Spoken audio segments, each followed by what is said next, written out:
নমস্কার বন্ধুরা, আমাদের চ্যানেলে আপনাদেরকে স্বাগত জানাই। যারা চ্যানেলটিকে প্রথমবার দেখছেন তারা অবশ্যই চ্যানেলটি সাবস্ক্রাইব করে নেবেন এবং বেল আইকনটি দাবিয়ে দেবেন, যাতে চ্যানেলে দেওয়া সকল ভিডিওর প্রথম নোটিফিকেশন আপনাদের কাছে পৌঁছে যায়। তো আজকেও আমাদের 32,000 প্যানেল ক্যান্সেল মামলার হিয়ারিং ডে ছিল। তো আজকে হিয়ারিংয়ে বেশ কিছু গুরুত্বপূর্ণ ইনফরমেশনস উঠে এসেছে। ইভেন আজকে তো সরকার পক্ষ থেকে যারা ছিলেন তারা তো ক্লিয়ারলি এক্সপ্লেন করে দিলেন যে কেন এই প্যানেলটি সঠিক এবং এটিকে বাতিল করা যাবে না। যাই হোক, তো আজকে কোর্টে কি হয়েছে একটু জেনে নেওয়া যাক। তো আজকে কোর্টে প্রথমেই মিস্টার মজুমদার তার সাবমিশন কন্টিনিউ করেন।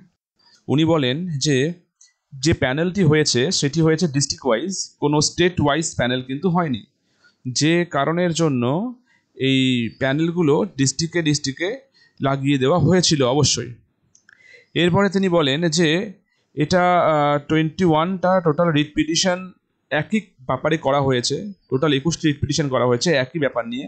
সেটা হচ্ছে রিজার্ভেশন, যে প্রত্যেকটা রিট পিটিশনেই কিন্তু রিজার্ভেশনের কথা বলা হয়েছে। মোট 21টা রিট পিটিশন হওয়া সত্ত্বেও এরা আবার এই রিট পিটিশন নিয়েই এরা আবার এই রিজার্ভেশন নিয়ে 100 পয়েন্ট রোস্টার নিয়ে কিন্তু আবার কেসটি করেছে। এরপরে তিনি বলেন যে ডেমনস্ট্রেশন 2020-তে যেটা আমাদের এনইপি আছে, এনইপি 2020 মানে ন্যাশনাল এডুকেশন পলিসি 2020, যেটা 2020-তে চালু হয়, তার আগে কিন্তু ডেমনস্ট্রেশন কোনোরকমভাবে ম্যান্ডেটরি ছিল না। কিন্তু সিঙ্গেল বেঞ্চের জাজ প্রতি শুনানিতেই ব্ল্যাকবোর্ড ব্যবহার করে হয়েছে কিনা এই প্রশ্নই করেন, বারে বারে এই একটা কথাই জিজ্ঞাসা করেন। তিনি এটাই জিজ্ঞাসা করেন যে ব্ল্যাকবোর্ড যদি ব্যবহার না হয় তার মানে কোনো রকম অ্যাপটিটিউড টেস্ট নেওয়া হয়নি। কিন্তু যেখানে এক্সামই হয়েছে 2016-তে আর তার অ্যাপয়েন্টমেন্ট ইস্যু হয়েছিল মার্চ 2017-তে, তাহলে যখন 2020-তে এই ডেমনস্ট্রেশনটা ম্যান্ডেটরি হয়, তাহলে 2017-তে কেমন করে এই ডেমনস্ট্রেশন ইস্যুটা উঠতে পারে বারে বারে।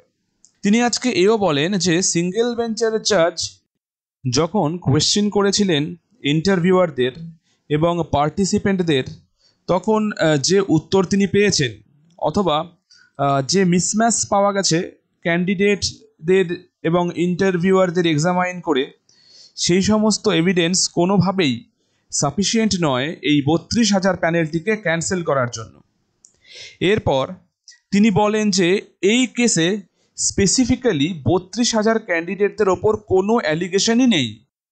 এছাড়াও তিনি আরও বলেন যে 1600 ক্যান্ডিডেটের বিরুদ্ধে যে চাকরি চুরির অভিযোগ উঠেছে তাও সম্পূর্ণ ভিত্তিহীন, শুধুমাত্র তাদের ক্যান্ডিডেটদের এরকম করে হ্যারাস করা হচ্ছে, কোনো প্রুফই নেই এই 1600 ক্যান্ডিডেটের এগেনস্টে। এরপর তিনি জানান একটি গুরুত্বপূর্ণ কথা, যে প্যারা টিচার, এক্স সার্ভিসম্যান যে ক্যাটাগরিগুলো প্রাইমারিতে আছে, তাতে প্রয়োজনীয় ক্যান্ডিডেট নিয়োগের সময় পাওয়া যায়নি এবং সেই কারণের জন্য সেই সিটগুলিকে তখন এসসি, এসটি এবং ওবিসিদের নিয়োগ করে দেওয়া হয়েছে। মানে তিনি বলেন যে যদি 100টা সিট থাকে তাহলে তার মধ্যে 70 থেকে 80 জন প্যারা টিচারদের দেওয়া হয়েছে এবং বাকি 20 জন দেওয়া হয়েছে ওবিসি, এসসিদের। এরপর তিনি আরও কিছু জাজমেন্ট শোনান, যেখানে তিনি বলেন যে এরকম কোনো ক্ষেত্রে এরকম কোনো ক্ষেত্রে জাজ কিন্তু প্যানেল ক্যান্সেল করেনি। তাই তিনি বলেন বারে বারে যে এই প্যানেল কিন্তু ক্যান্সেল করা যাবে না, বা এই প্যানেল ক্যান্সেল না করা গেলেই ভালো হয়।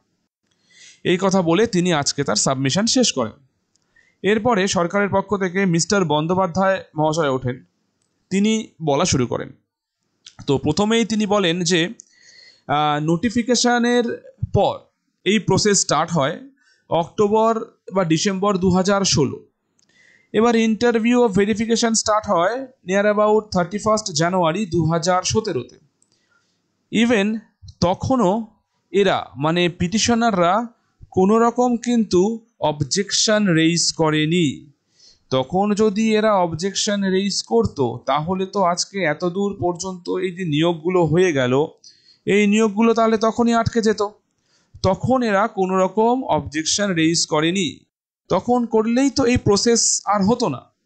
হ্যাঁ, অবশ্যই তিনি আজকে স্বীকার করলেন যে হ্যাঁ, এটা আমি মানছি যে এতে কোনো রকম রেজাল্ট পাবলিশ করা হয়নি, না এতে কোনো প্যানেল প্রকাশ করা হয়েছে, না কোনো মেরিট লিস্ট দেওয়া হয়েছে, কোনো নাম্বার ডিভিশন দেওয়া হয়নি, না কোনো র্যাঙ্ক দেওয়া হয়েছে। হ্যাঁ, এটাও ঠিক যে শুধু ওয়েবসাইটে ইন্ডিভিজুয়ালি দেখা যাচ্ছিল যে কারা কারা এমপ্যানেলড হয়েছে আর কারা কারা এমপ্যানেলড হয়নি।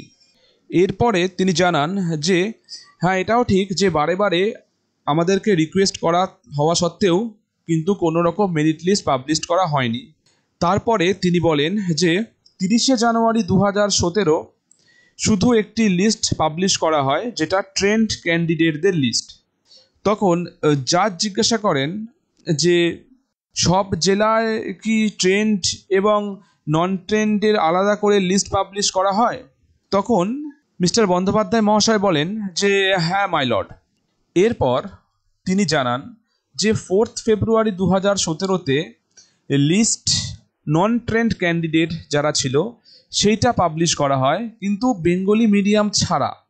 এখানে কোনো বেঙ্গলি মিডিয়ামের নাম থাকে না। এবং 8 ফেব্রুয়ারি আরেকটা লিস্ট পাবলিশ করা হয় যাতে বেঙ্গলি মিডিয়ামের নামগুলো থাকে। এবার যেহেতু এই লিস্ট পাবলিশন রুল ওয়াইজ মানে নিয়োগটা করছে ডিপিএসসি, তাই এই লিস্টগুলোও কিন্তু পাবলিশ করছে ডিপিএসসি এবং এই লিস্টগুলো টাঙিয়ে দেওয়া হয়েছিল অবশ্যই ডিপিএসসিতে। এগুলো কোনো ওয়েবসাইটে দেওয়া হয়নি, স্পেসিফিক্যালি যে যার ডিস্ট্রিক্টের ডিপিএসসিতে এই লিস্টগুলো দিয়ে দেওয়া হয়েছিল। এরপর তিনি জানান যে 2016 সালের ঘটনা নিয়ে 2022 সালে কেন কেস করেছে অপোজিশন পার্টি। তারা কি তাহলে অপেক্ষা করছিল যে যাতে আরও ভুল হয়?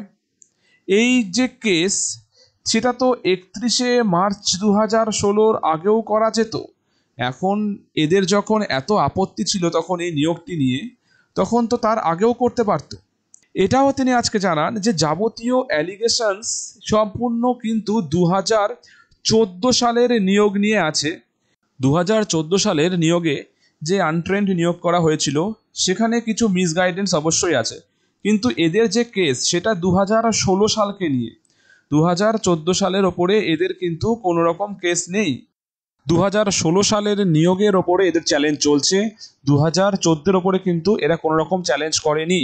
ইভেন এরা বলতে চেয়েছে যে 2014 সালের যে প্যানেলটি তৈরি হয়েছিল, যে মেরিট লিস্টটি দেওয়া হয়েছিল, এক কথায় সেই মেরিট লিস্টটি ছিল হচ্ছে ভুল। সেই মেরিট লিস্টের মধ্যে অনেক স্ক্যাম আছে, সেই মেরিট লিস্টের মধ্যে অনেক অসামঞ্জস্য আছে, কিন্তু এরা কোথাও প্যানেলের কথা বলেনি।